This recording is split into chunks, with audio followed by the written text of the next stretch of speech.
Hello students, एक बार फिर से आपका स्वागत है गाइस हमारे YouTube channel the commerce aspirant my self CS गौरव। और हम डिस्कस कर रहे हैं क्लास 12 बिजनेस स्टडीज। ये हमारी आज थर्ड क्लास है।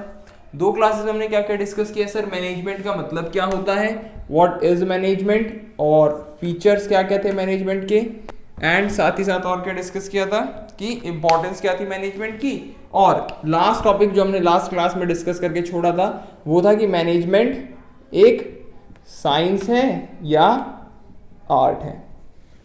ठीक है जी, तो ये मैनेजमेंट एक साइंस है या आर्ट, ये हमने सिर्फ ऊपर ऊपर से डिस्कस किया था। आज हमें इसकी डेप्थ में जाना है। चलिए, अब मैनेजमेंट एक साइंस है या आर्ट, ये समझने से पहले हमें ये समझना पड़ेगा कि सर साइंस क्या होती है एंड आर्ट क्या होती है। तो सर साइंस हमने एक एग्जांपल के जरिए समझने की कोशिश करी थी कि मान लीजिए एक बैट्समैन है और उसके बैट पे बॉल लगेगा तो बॉल पार जाएगा, मतलब मिडिल में लगेगा तो बॉल बाउंड्री पार जाएगा, ये फैक्ट है। तो ये एक साइंस है, लेकिन कौन उस बॉल को बैट के मिडिल में हिट करा पाता है कितने अच्छे से, ये आर्ट है। यानी कि साइंस क्या हो गई? सिस्टमेटाइज्ड बॉडी ऑफ नॉलेज, यानी कि फैक्ट। उस फैक्ट को, सिस्टमेटाइज्ड बॉडी ऑफ नॉलेज को अप्लाई कर पाना रियल लाइफ में, ये क्या होती है सर? आर्ट। Very good. तो आज डिटेल में इसको डिस्कस करेंगे, साइंस को और आर्ट्स को। इधर देखेंगे, अब लिखो साइंस क्या होती है, नोट्स बनाएंगे, है ना। लास्ट टाइम भी मैं आपको बार बार बता रहा हूं कि जो वन डे रिवीजन क्लास हम करेंगे, एक दिन में पूरा सिलेबस रिवाइज, तो उस दिन ये नोट्स बहुत काम आएंगे। तो लिखो साइंस, बड़ा बड़ा ब्लॉक में तो नहीं, ऐसे लिख देता हूं। इट रेफर्स टू, ये क्या होती है साइंस? साइंस होती है सर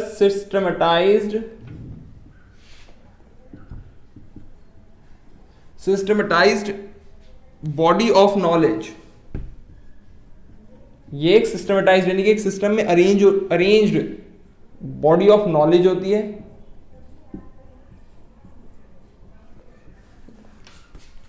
दैट एक्सप्लेन्स, कि तोड़ तोड़ के डेफिनेशन को याद करते हैं कि सिस्टमेटाइज्ड बॉडी ऑफ नॉलेज होती है, और दैट एक्सप्लेन्स, जो कि क्या करती है? एक्सप्लेन करती है सर्टेन जनरल ट्रूथ्स, कुछ सच बताती है। और सच भी कैसे होते हैं? सर्टेन, यानी कि उनको कोई बदल नहीं सकता। फॉर एग्जांपल सर, वाटर का फॉर्मूला H2O, तो सर ये H2O ही रहेगा, चाहे ये हमारे आइंस्टाइन जी बताएं चाहे कोई भी बताए, है ना। जिसने वाटर आविष्कार किया, चाहे वो बताए चाहे मैं बताऊं चाहे आप बताएं, वाटर का फॉर्मूला तो वाटर का फॉर्मूला रहेगा। तो सर्टेन ट्रूथ्स होते हैं वो, ठीक है, उन पर कोई भी सवाल नहीं खड़ा हो सकता। तो साइंस क्या है सर? अगर पेपर में पूछ रहे व्हाट इज साइंस, तो science is systematised body of knowledge, यानी कि एक अरेंज्ड बॉडी ऑफ नॉलेज होती है जो एक्सप्लेन करती है सर्टेन जनरल ट्रूथ्स को। सर बहुत सिंपल। आगे, अब मैनेजमेंट साइंस है या नहीं, ये हमें चेक करना है। तो साइंस क्या, ये हमने लिख लिया। अब मैनेजमेंट के साइंस टेस्ट करने के लिए ना हमें 3 टेस्ट करने पड़ेंगे। क्या करने पड़ेंगे? 3 टेस्ट। जैसे आजकल टेस्ट की बहुत बात चलती है ना, पहले क्या होता था, बुखार हो गया तो लोग कहते थे दवाई ले आ। आजकल क्या होता है, बुखार होते कहते हैं कि भाई टेस्ट कराया कि नहीं। तो आजकल टेस्ट बड़ी इंपॉर्टेंट है। तो ऐसे ही साइंस के लिए भी, सॉरी मैनेजमेंट को साइंस बनाने के लिए कि मैनेजमेंट साइंस है या नहीं, हमें क्या करने पड़ेंगे? 3 टेस्ट। तो आओ देखते हैं कौन कौन से वो टेस्ट हैं। पहला लिखो, एग्जाम टॉपिक का नाम डालो, टेस्टिंग ऑफ मैनेजमेंट। कि सर टेस्ट कर रहे हैं क्या मैनेजमेंट को? क्यों टेस्ट कर रहे हैं? एज अ साइंस, कि वो साइंस है या नहीं है। सर मैनेजमेंट साइंस है या नहीं है, ये चेक करने के लिए हमें 3 टेस्ट करने पड़ेंगे। पहले टेस्ट लिखो जी, सिस्टमेटाइज्ड बॉडी ऑफ नॉलेज।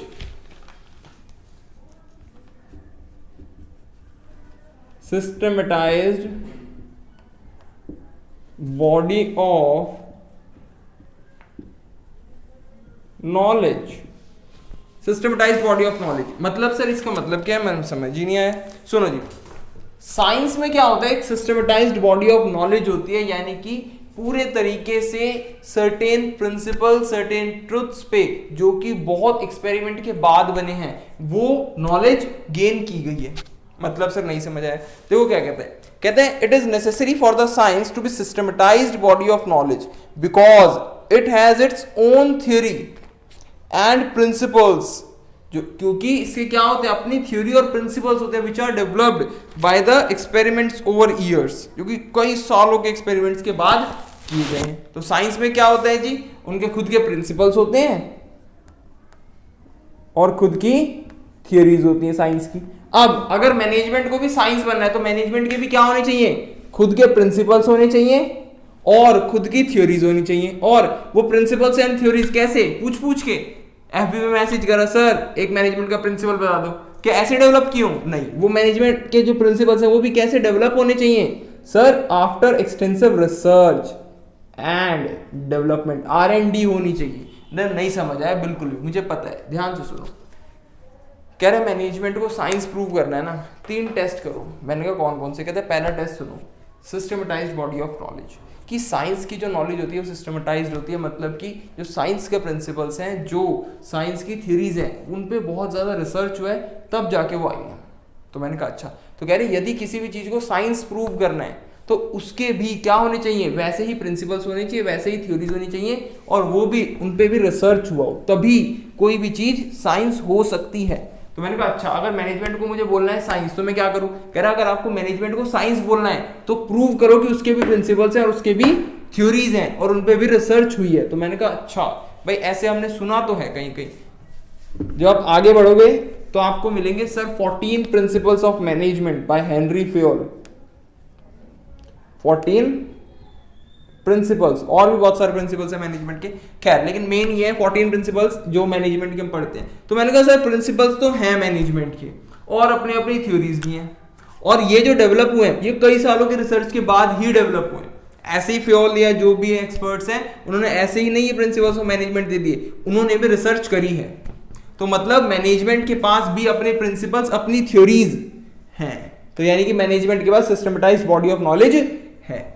तो मैनेजमेंट ने साइंस का पहला टेस्ट पास कर लिया, मुबारक हो जी। तो लिख लो, इसी में ही डिफाइन करेंगे management.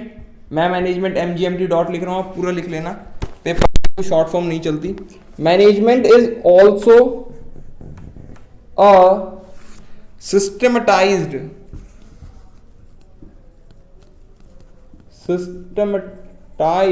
body of knowledge. Management is also a systematized body of knowledge. कि साइंस के लिए किसी भी चीज को अगर साइंस प्रूव करना है तो उसके पास सिस्टमेटाइज्ड बॉडी ऑफ नॉलेज होनी चाहिए। हमने कहा मैनेजमेंट के पास है। क्यों है सर? लिखो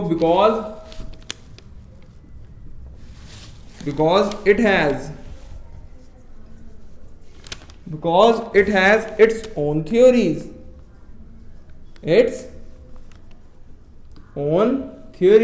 and principles।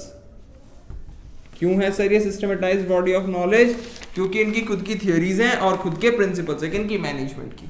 तो किसी भी चीज को साइंस होना है तो उसके खुद के थ्योरीज, खुद के प्रिंसिपल्स होने चाहिए। मैनेजमेंट के भी है, तो मैनेजमेंट ने साइंस का पहला टेस्ट पास कर लिया, मुबारक हो। लेकिन टेस्ट कितने कर रहे हैं? 3। अभी भी कितने टेस्ट बचे हैं? 2। तो आओ दूसरा करें। अच्छा, अगर तीनों टेस्ट पास कर लिए मैनेजमेंट ने तो मैनेजमेंट क्या हो जाएगी? एक परफेक्ट साइंस। क्या हो जाएगी जी?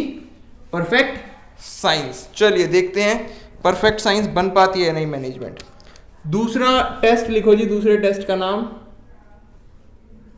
Principles based on experimentation. आज से आपसे कोई पूछे ना भाई ये चीज साइंस है नहीं, तो आप टेस्ट लिख के दे देना। जैसे डॉक्टर लिख के देते ना टेस्ट, वैसे आप भी लिख देना, भैया पहले टेस्ट करा के लाओ, जाओ रिपोर्ट दिखाओ, फिर हम बताएंगे कोई चीज साइंस है या नहीं। चलो जी, 3 टेस्ट है। पहला टेस्ट कौन सा है जी? Systematised body of knowledge. दूसरे प्रिंसिपल बेस्ड ऑन एक्सपेरिमेंटेशन। कह रहे कि सर अभी आपने फर्स्ट टेस्ट में कहा कि मैनेजमेंट के भी प्रिंसिपल्स हैं और मैनेजमेंट की भी अपनी थ्योरीज हैं। क्या साइंस के जो प्रिंसिपल्स है, साइंस के जो मैनेजमेंट है, वो तो सर एक्सपेरिमेंट्स के बाद आए हैं।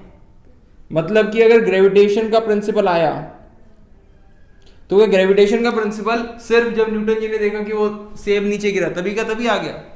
या उन्होंने बहुत ज्यादा उसका एक्सपेरिमेंट किए होंगे, रिसर्च करे होंगे, फिर उसके बाद जी की वैल्यू निकाली होगी 9.8, बड़े जी की वैल्यू निकाली, जो भी है वो सब बहुत एक्सपेरिमेंट के बाद आया होगा।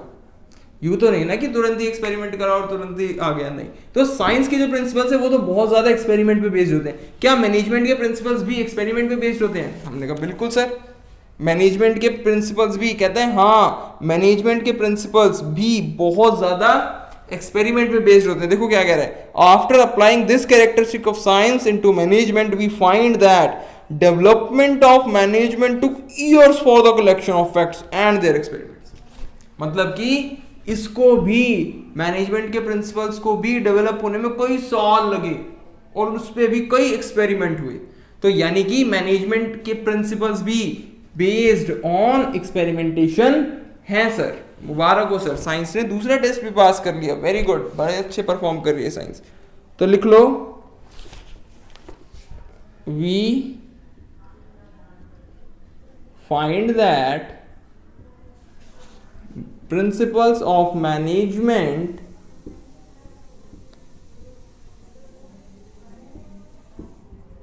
took years to develop, कई साल लगे हैं सर मैनेजमेंट के प्रिंसिपल्स को भी डेवलप होने में, and took years to develop and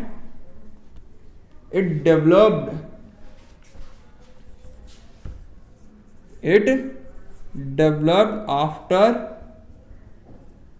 extensive experimentation, यानी कि बहुत घनघोर एक्सपेरिमेंट्स हुए हैं। अब क्या हुए हैं वो तो हम आगे जाके पढ़ेंगे सर, टेंशन मत लो आप।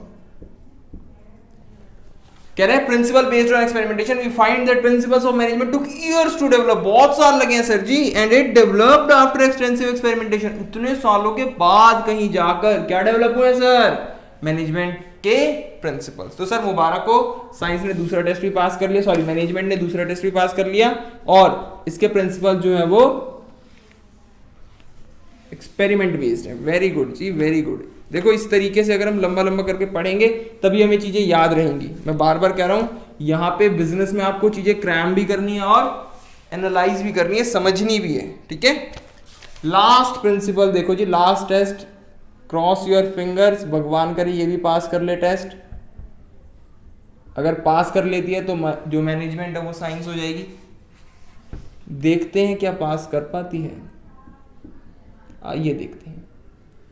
चलो जी, यूनिवर्सल वैलिडिटी। सर साइंस के प्रिंसिपल्स की तो सर यूनिवर्सल वैलिडिटी होती है। सर समझ नहीं आया सर, इसी बात के लिए तो हमें वाटर का फॉर्मूला सर H2O बता दो। क्या वाटर का फॉर्मूला इंडिया में भी H2O है? जी सर।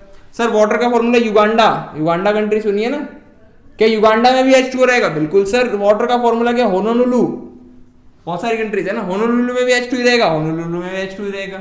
क्या सर वाटर का फॉर्मूला अमेरिका, ट्रम्प, क्या वहां भी H2O ही रहेगा? सर वहां भी H2O ही रहेगा। यानी कि साइंस के प्रिंसिपल्स की यूनिवर्सल वैलिडिटी होती है, यानी कि वो हर कहीं विश्व के हर कोने में यूनिवर्सली एप्लीकेबल होते हैं। सर पानी का फॉर्मूला तो हो सकता है मार्स पे भी H2O ही हो, तो वो तो भैया पूरे यूनिवर्स में वैलिड है। लेकिन क्या मैनेजमेंट के प्रिंसिपल्स यूनिवर्सली वैलिड है? बोलो बोलो। क्या जिस तरीके से लोगों को इंडिया में मैनेज किया जाता है उसी तरीके से लोगों को अमेरिका में मैनेज किया जाएगा?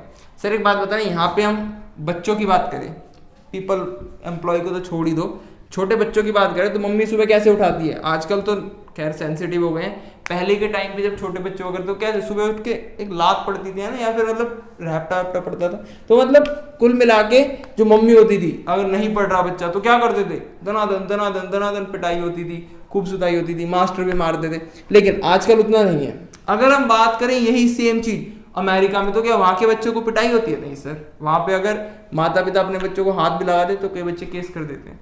यहाँ पे तो केस करने जाएगी तो चप्पल और पिटेगी बच्चे की। तो ये बात, तो जब यहाँ पे इस तरीके से बच्चे ही मैनेज नहीं होते, एम्प्लॉइज की तो बहुत दूर की बात। आपने सुना होगा गूगल, जो गूगल अपने एम्प्लॉइज को क्या करता है? सर गूगल के एम्प्लॉइज को ना गूगल जो है वो टास्क दे देता है। वहां टास्क बेस्ड मैनेजमेंट चलती है, टास्क बेस्ड काम होता है। मतलब कि आपको टास्क दे दिया जाएगा कि सर आपने ये काम 9 बजे तक पूरा करके देना है। आप ऑफिस में रह के करो, आप घर पे रह के करो, कहीं भी रह के करो, ये आप पे है, लेकिन काम इतने बजे तक हो जाना चाहिए। वहां मैनेजमेंट का तरीका अलग है। अब यहाँ क्या होता है? अगर कोई काम अधूरा रह गया तो भाई यहीं बैठ, चाहे 9 के 11 बज जाए, जब तक ऑफिस में से काम हो नहीं जाता तब तक एम्प्लॉय को बाहर निकलने नहीं दिया जाता। वही उसका क्या माना जाता है, जेल खाना, कैद खाना, जो भी माना जाता है। तो यहाँ पे सर मैनेजमेंट के प्रिंसिपल्स अलग हैं। अगर हम जाए विदेशों में, अमेरिका में, वहां पे मैनेजमेंट के प्रिंसिपल्स अलग हैं। तो यानी कि मैनेजमेंट के प्रिंसिपल्स यूनिवर्सली वैलिड नहीं है सर। सेम प्रिंसिपल सभी सिचुएशन में काम नहीं करते, सेम प्रिंसिपल सभी कंट्रीज में काम नहीं करते, यानी कि अलग अलग है।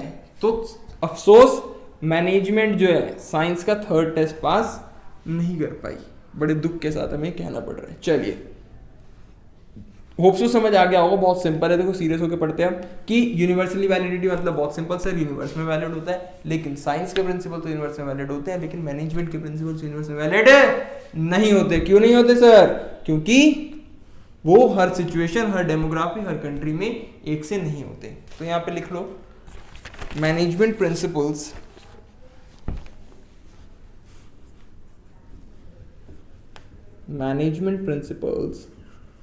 are not universally valid। वो यूनिवर्सली वैलिड नहीं है। मैंने कहा ठीक है सर, नहीं है तो नहीं है। तो यानी कि मैनेजमेंट ने साइंस के कितने टेस्ट पास कर लिए? 2। कितने में फेल हो गई? 1। तो चलो तब भी यार एक तरीके से अगर हम बात करें तो 66% मार्क्स आए हैं मैनेजमेंट के। तो मैनेजमेंट को बिल्कुल ही नकार दें कि साइंस नहीं है, तो ये तो बात गलत होगी, क्योंकि 2 टेस्ट में तो पास हुई है ना मैनेजमेंट। तो अगर पेपर में आए मैनेजमेंट साइंस है या नहीं, तो आप क्या लिखोगे? सर मैनेजमेंट एक परफेक्ट साइंस तो नहीं है, ये तो बात पक्की है। कोई भी इंसान परफेक्ट तो वैसे भी नहीं होता, लेकिन अगर किसी को परफेक्ट होना है तो उसको 100% होना पड़ेगा। लेकिन साइंस जो है सारे टेस्ट में पास नहीं, सॉरी मैनेजमेंट जो है सारे टेस्ट में पास नहीं हुई, केवल 66% में हुई है। तो मैनेजमेंट यहां पे लिख लेना, वी कैन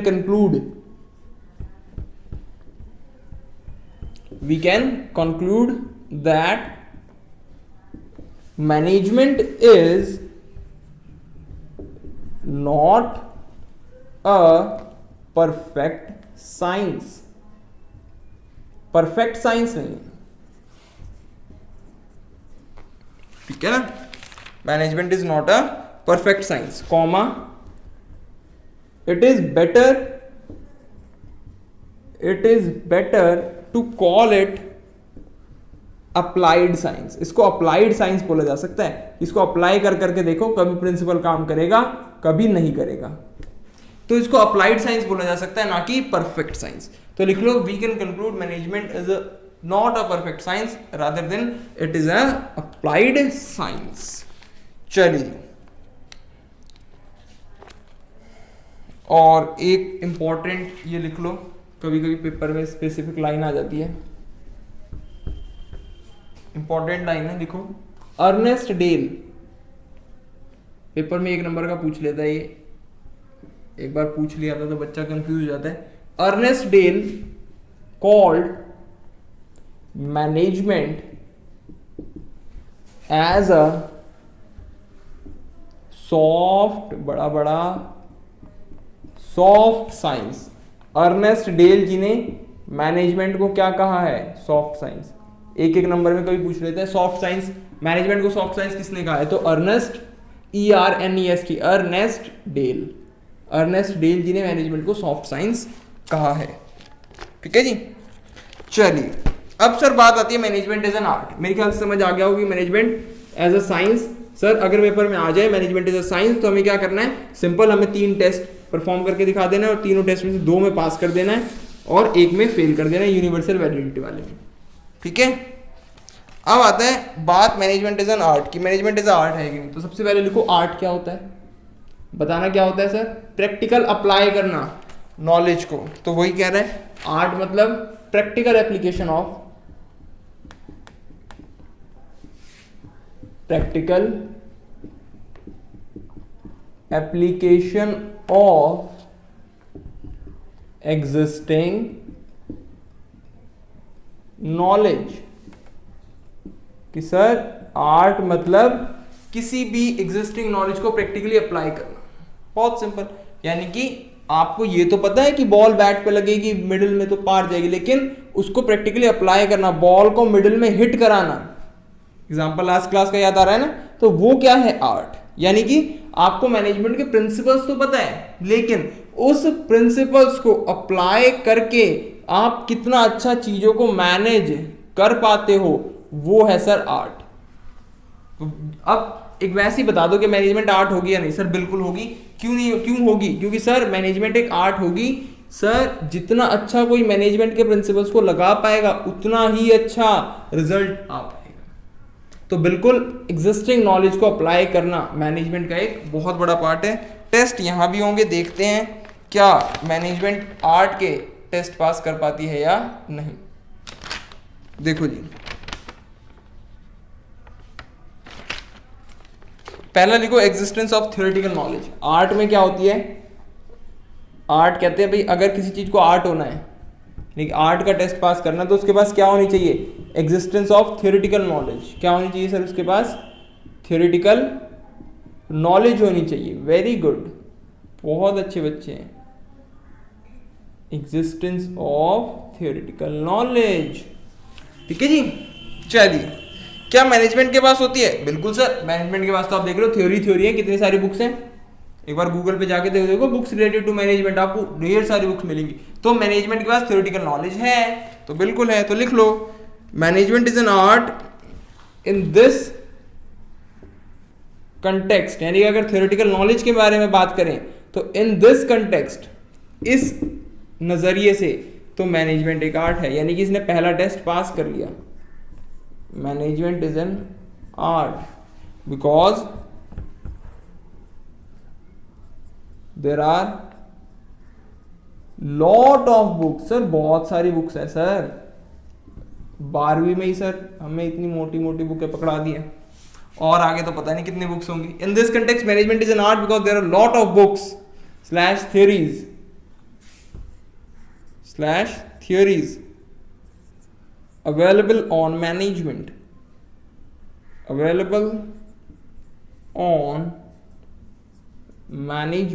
सर मैनेजमेंट पे बहुत सारी थ्योरीज मौजूद हैं, तो इसीलिए मैनेजमेंट एक आर्ट है। हमने कहा ठीक है, पहला टेस्ट पास्ड, मुबारक हो, मैनेजमेंट अच्छा परफॉर्म कर रही है। अब देखते हैं सर दूसरे टेस्ट में क्या होता है मैनेजमेंट का result. Personalised application. Sir personalised application बहुत प्यार से समझेंगे, बहुत आराम से समझेंगे। पर्सनलाइज्ड एप्लीकेशन मतलब पर्सन टू पर्सन डिपेंड करेगा कि कौन इस चीज को बढ़िया अप्लाई कर रहा है, कौन उस चीज को खराब अप्लाई कर रहा है। फॉर एग्जाम्पल वही वाली बात, कौन बॉल अच्छे से मिडिल में हिट कर रहा है, कौन नहीं हिट कर रहा। तो यानी कि आर्ट अगर किसी चीज को होना है तो आर्ट क्या होती है सर? आर्ट में पर्सनलाइज्ड एप्लीकेशन होता है। यानी कोई उस आर्ट को अच्छा परफॉर्म कर पाता है, कोई उस आर्ट को अच्छा परफॉर्म नहीं कर पाता। तो पर्सनलाइज्ड एप्लीकेशन। सर नहीं समझ आया सर, एक बार फिर से समझाओ, धीरे धीरे समझाओ। मैंने कहा धीरे धीरे समझा देता हूँ लो सर। पर्सनलाइज्ड एप्लीकेशन मतलब sir person to person differ करना, यानी कि उस आर्ट का, उस कला का, उस चीज का application person to person differ करे। हर बंदा अगर उस चीज को अलग अलग तरीके से कर रहा है तो वो चीज आर्ट है सर। मतलब सर अगर किसी चीज को हम यह चेक कर रहे हैं कि मैनेजमेंट आर्ट है या नहीं, तो मैंने कहा मैनेजमेंट छोड़ो, अगर किसी भी चीज को आपको चेक करना है कि वो आर्ट है या नहीं, तो आप चेक कर लो क्या हर बंदा उस चीज को अलग अलग तरीके से कर रहा है। सर फॉर एग्जांपल रोटी बनाना, लड़कियां क्लास को देख रही होंगी, लड़के भी देख रहे होंगे। सर रोटी बनाना, लड़कियां तो एकदम गोल गोल बनाती हैं, लेकिन लड़के कभी कभी एशिया का नक्शा बना देते हैं, कभी भारत का नक्शा बना देते हैं। तो यानी कि लड़कियां जो हैं वो अच्छे तरीके से कभी कभी बना लेती है रोटियां, लड़के जो है वो कभी कभी नहीं बना पाते। लेकिन आजकल तो जमाना बदल गया है, तो आजकल लड़के भी अच्छी अच्छी रोटियां बना लेते हैं। खैर, तो रोटी बनाना क्या एक आर्ट है? बिल्कुल सर। क्यों? क्योंकि उसमें पर्सनलाइज्ड एप्लीकेशन है। कोई उस काम को अच्छे से कर पाता है और कोई उस काम को अच्छे से नहीं कर पाता, ठीक है ना। चलो, तो अगर मैनेजमेंट को भी एक आर्ट होना है तो मैनेजमेंट में भी क्या होना चाहिए? Personalised application. मतलब कोई मैनेजमेंट को अच्छे से कर पाए और कोई मैनेजमेंट को अच्छे से ना कर पाए। सर ऐसा तो होता ही है, तभी तो ये मैनेजर इतनी इतनी सैलरी उठाते हैं, इतनी इतनी सैलरी लेते हैं। क्यों? क्योंकि जो मैनेजर अच्छा है, जो अच्छी मैनेजमेंट करता है वो अच्छे पैसे लेता है, जो खराब मैनेजमेंट करता है वो खराब पैसे लेता है। तो यानी कि मैनेजमेंट में पर्सनलाइज्ड एप्लीकेशन भी है। तो इसमें लिख लो, समझा दिया है, थ्योरी तो मेरे ख्याल से खुद लिख ही लोगे, तो सिर्फ मैं कंक्लूजन लिखवा रहा हूं, है ना यहाँ पे। हेंस मैनेजमेंट possess मतलब होल्ड करता है, रखता है, मौजूद है। Management possesses this feature of, इसमें पूरी थ्योरी खुद से लिख लेना, जो मैंने समझाई है वो ये, ठीक है। मैंने सिर्फ कंक्लूजन लिखवा दिया समझाकर, इसमें पूरी यही बातें लिखी हुई थी, ठीक है ना। Hence management possess this feature of R2, तो मैनेजमेंट में पर्सनलाइज्ड एप्लीकेशन का भी फीचर है। Very good. अब बढ़ते हैं सर आगे कहते हैं sir last test based on practice and creativity. क्या सर आर्ट जो है प्रैक्टिस पे बेस्ड होती है नहीं होती, बता दो चलो। सर बिल्कुल बेस्ड होती है। सर आर्ट का नॉर्मल मीनिंग हम ड्राइंग भी मानते थे कभी कभी बचपन में, तो सर ड्राइंग क्या प्रैक्टिस पे बेस्ड होती है? नहीं सर बिल्कुल होती है। कोई कितनी अच्छी ड्राइंग, मेरी ड्राइंग जैसे अब देख लो, मैं सेब कभी आज तक नहीं बना पाया सही, और तो मैं क्या ही करूंगा। खैर, तो ड्राइंग जो होती है वो किस पे बेस्ड होती है सर? प्रैक्टिस पे बेस्ड होती है, क्रिएटिविटी पे बेस्ड होती है, तो इसलिए ड्राइंग एक आर्ट है। और भी बहुत सारी चीजें जैसे हमने कहा खाना बनाना, फूड, कुकिंग। क्या सर कुकिंग भी प्रैक्टिस पे बेस्ड होती है? Yes sir. क्रिएटिविटी पे बेस्ड होती है? Yes sir. तो कुकिंग भी एक आर्ट है। इसी तरीके से क्या मैनेजमेंट भी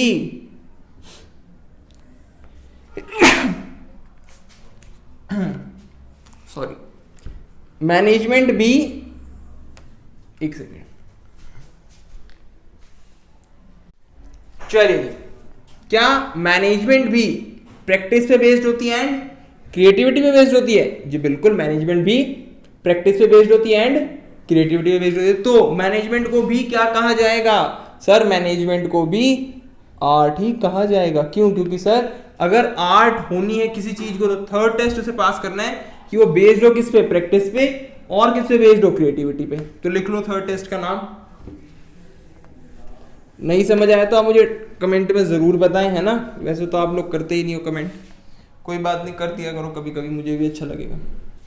चलो जी, आर्ट का थर्ड टेस्ट का नाम based on practice and creativity. क्या कह रहे हैं सर? जो आर्ट है उसको क्या होना पड़ेगा? प्रैक्टिस एंड क्रिएटिविटी पे बेस्ड होना पड़ेगा। तो लिख लो मैनेजमेंट, ये MGMT डॉट, ये सिर्फ मैं लिख रहा हूं, आप पूरा लिखना प्लीज। मैं थोड़ा सा आलसी हूं, आप आलसी ना बने, आपको पेपर देने हैं, मैंने तो बहुत पेपर पास कर लिए। मैनेजमेंट इज बेस्ड या also based on practice and creativity. Management भी प्रैक्टिस और क्रिएटिविटी पे ही बेस्ड है। तो मुबारक हो जी, तालियां एक बार फिर से कि मैनेजमेंट ने तीनों के तीनों टेस्ट पास कर लिए। तो लिख लो हैंस मैनेजमेंट possess, मैं बोल देता हूं, management possess this feature of art 2, कि मैनेजमेंट में आर्ट का ये वाला फीचर भी मौजूद है। ठीक है जी। तो hence management possess this feature of art 2। मैंने कहा अच्छी बात है जी, यानी कि सर अब मैनेजमेंट ने आर्ट्स के तीनों टेस्ट पास उतार लिया था। नहीं उतारा था तो पीछे कर लेना वैसे। और मैनेजमेंट ने सर मुबारक को आर्ट के तीनों टेस्ट पास कर लिए हैं। तो लिख लो द अबव एनालिसिस, जो हमने अभी ऊपर एनालिसिस करा है, shows that, above analysis shows that management is a perfect art, या management has been accepted।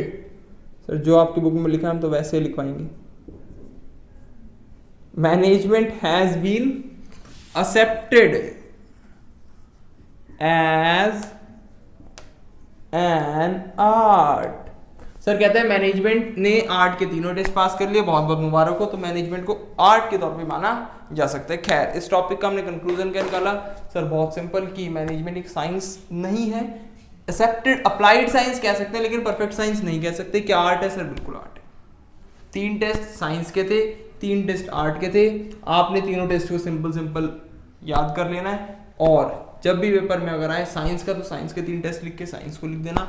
2 पास होंगे, 1 फेल। आर्ट में तीनों के तीनों पास हो जाएंगे। ठीक है। लेकिन सर क्या डायरेक्ट क्वेश्चन आएगा? सर बिल्कुल नहीं, डायरेक्ट क्वेश्चन के चांसेस बहुत ही कम है सर। आएगी तो सिर्फ एक केस स्टडी। और केस स्टडी मैं आपको बता दूं कि हमारा एक ग्रुप है, व्हाट्सएप ग्रुप, तो उसकी डिटेल्स मैं आपको नीचे दे दूंगा। वहाँ पे हम रोज एक केस स्टडी डिस्कस करते हैं। हमारा फेसबुक पे भी एक ग्रुप है, वहाँ पर भी हम केस स्टडी डिस्कस कर रहे हैं लगातार, तो वहाँ पर आप ज्वाइन कर सकते हैं। और जैसे ही चैप्टर खत्म हो जाएगा तो हम एक क्लास रखेंगे, उसमें भी हम केस स्टडी डिस्कस करेंगे, ठीक है ना। क्योंकि भाई केस स्टडी अगर आपको सॉल्व करनी नहीं आएगी तो फिर कुछ फायदा ही नहीं रहेगा ना। जितना मर्जी आप पढ़ लो, जितना मर्जी आप याद कर लो, अगर आपको केस स्टडी सॉल्व करनी नहीं आती, पढ़ के उसी वक्त आंसर आपको नहीं आ रहा, तो फिर कोई फायदा नहीं होएगा, ठीक है सर। तो चलिए, धन्यवाद, आपने इतना बहुमूल्य समय अपना दिया हमें, उसके लिए बहुत बहुत धन्यवाद। अब हम नेक्स्ट क्लास में मिलेंगे और नेक्स्ट क्लास में जो फर्स्ट चैप्टर है वो पूरी तरीके से खत्म हो जाएगा, ठीक है। Thank you.